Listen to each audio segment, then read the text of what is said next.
I am a victorious Black woman. My children watch themselves after school. They learn, like me, all the latchkey kid rules. Don't use the stove, don't answer the phone, and don't open that door. They came in before the streetlights and we watched the Cosby Show, the Bernie Mac Show, and the Fresh Prince of Bel-Air so that they could see examples of Black excellence. Now, I wasn't fortunate enough to deliver soft parenting. I spanked them to teach them, and then I hugged them to explain. To prepare my intelligent children for the world they would soon enter as adults, I denied them schools with cultural themes because I needed them to learn how to process how the world really felt about them. They needed to know early how to exist and thrive and build a life in a world that did not embrace their Black skin. I am a victorious Black woman. I've been forced to be much stronger than I ever wanted to be. I've had to silence my token truth for the sake of maintaining a corporate career in America. I've been the one token on the team, the one token in the boardroom, the one token at conference calls, the one token at clients' dinners, more than I can stomach. I have had enough. In order to keep food on the table, a roof over my head, and reliable transportation, in fear of retaliation, I have had to waive my rights to due process and truth with HR when white women who were intimidated by my gifts, talents, and work ethic would lie and say I hurt their feelings or I made them cry, not because of what I said, but how I said it. When truth be told, it was never about what I said or how I said it. It was that me, a Black woman, had said it at all. I am a victorious Black woman.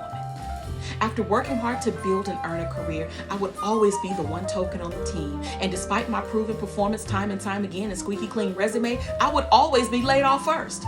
Then be told I needed to train the younger white women to take over my job in the next 60 days, and then I could have my severance pay. While they sat in my training and mocked the fact that they had job security while I did not. Job security. From $4.25 at Taco Bell all the way to six figures in a boardroom. I've never experienced that. So what is it really? Because regardless of the state of our economy, the term has never applied to me. No matter my title, how well I perform, or how many long nights I've worked, when they are done taking my hours of service, ideas, and inventions, and they have no just cause to get rid of me, they create one. When you don't give them a way to terminate your token confidence, they create one. And I find myself back in the unemployment line. So what job security? And now that DEI, which gave us some hope that our talent had access and a seat at the table, is under attack and being dismantled right before our eyes, then there's now no need for the tokens, right? These tokens who work twice and sometimes 3 times as hard just to be considered half as good, where do we go now? I am a victorious Black woman. I've never shared any of my stories in corporate America, of corporate trauma, because I know it's not good for my career and I need to eat.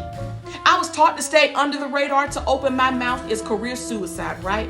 Because how dare she open her mouth and talk about how we've taken credit for her work, called her a kiddo to her face by a white girl 15 years younger, terminated her for changing her high heel shoes outside the office so that she wouldn't fall while walking downhill in the parking lot at a client site. How dare the token open her mouth and talk about how a white woman lied to the Department of Labor and said she was just too poised and too silent in a performance meeting about those darn shoes as a reason for denying her unemployment pay.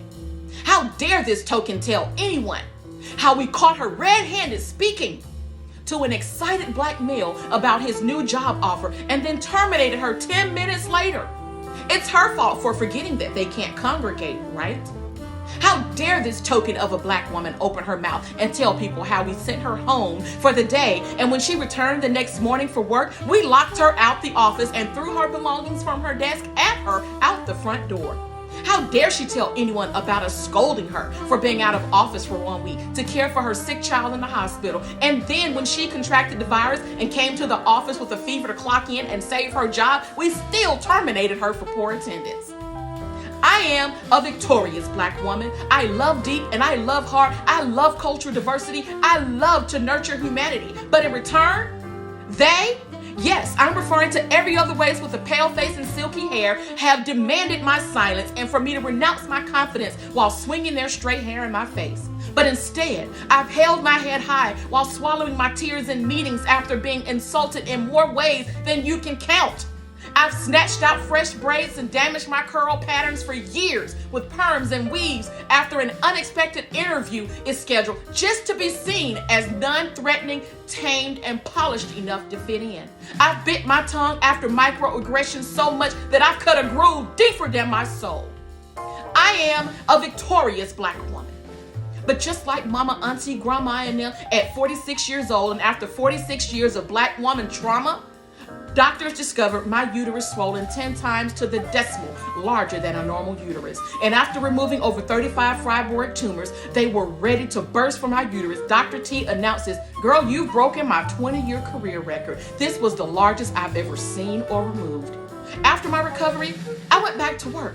But I soon noticed that my mind and body is not really recovered at all. I'm not the same. There's been a gravitational shift, a change in me that I just couldn't seem to explain.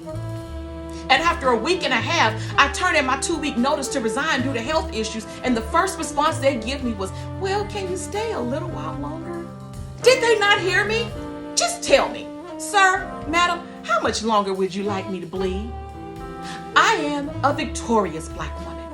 I've been forced to start over afraid, build a new career, and succeed 8 times in my life already.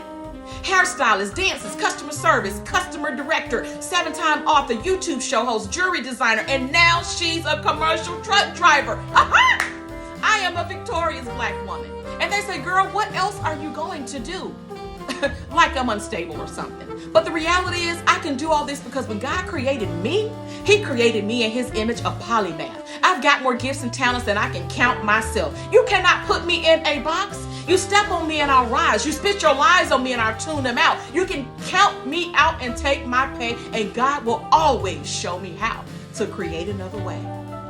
In response to the cards I've been dealt, in response to racism, sexism, classism, and poverty, I am an ever-evolving, ever-growing, ever-exceeding the expectations of my enemies who crave my burial and defeat, victorious Black woman.